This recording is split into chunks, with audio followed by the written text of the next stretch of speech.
ব্যস্ত বলে পৃথিবীতে মানুষের সমাগমে নিজেকে হারিয়ে ফেলেছি। আমি কে তার উত্তর খোঁজা এই ব্যস্ততার মাঝে এক দুঃসাধ্য কাজ বলে মনে হয়। নিজের অস্তিত্বকে প্রশ্ন করলে হাজারো প্রশ্ন এসে উপস্থিত হয়, যা মনকে বিচলিত করে তোলে। এই প্রশ্নে প্রতিবারই আমি শুধু একটি উত্তর পাই, এই অন্তহীন মহাবিশ্বে আমার অস্তিত্বকে খুঁজতে গেলে আমি হয়তো কেউই নই। আমার অস্তিত্ব এক ক্ষুদ্র কণার থেকেও অতি নগণ্য। তবে আমি কখনোই নিশ্চিহ্ন হয়ে যাব না। কিছু মানুষের মনের মধ্যে, আমার লেখনের মধ্যে, আমার প্রতিটি সৃষ্টির মধ্যে আমি বাস করব অনন্তকাল ধরে। নিজের রূপকে আমি সম্পূর্ণভাবে আবিষ্কার করতে পারিনি, তাহলে অন্য কোনো মানুষকে সম্পূর্ণভাবে জানবার চেষ্টা তো বৃথা। এটা শুধু আমার ক্ষেত্রে নয়, সবার ক্ষেত্রেই প্রযোজ্য। মানুষ বিবিধ রূপ ধারণ করে আমাদের কাছে ধরা দেয়। তার মধ্যে কতটা সত্যতা আছে এটা বিচার করা খুবই দুঃসাধ্য বিষয়।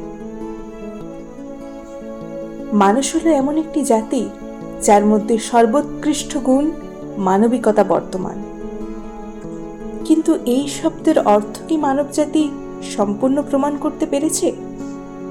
সর্বক্ষেত্রে কি মানবিকতার জয় জয়কার হয়েছে? চমৎকার সৃষ্টির সৃষ্টিকর্তা যে চোখের পলকেই সেই সৃষ্টিকেই ধ্বংস করে। সে একাধারে এক প্রেমী, আবার একাধারে এক খুনি।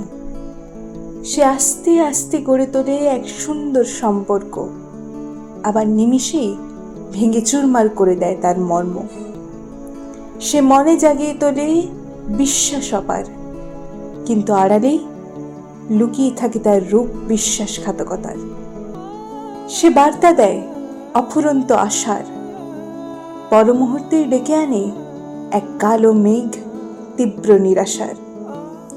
সে বপন করে সত্যের বীজ, আবার তারই অন্তরে মিথ্যা আশ্রয় নেয় অধিক। যে জ্বালায় জ্ঞানের আলোক, সেই প্রচার করে অজ্ঞানতার শ্লোক। যে গড়ে তোলে সম্প্রীতির বন্ধন, সেই তৈরি করে বিভেদ। এই দ্বৈত সত্তা মানব জাতির মধ্যে করে অবস্থান।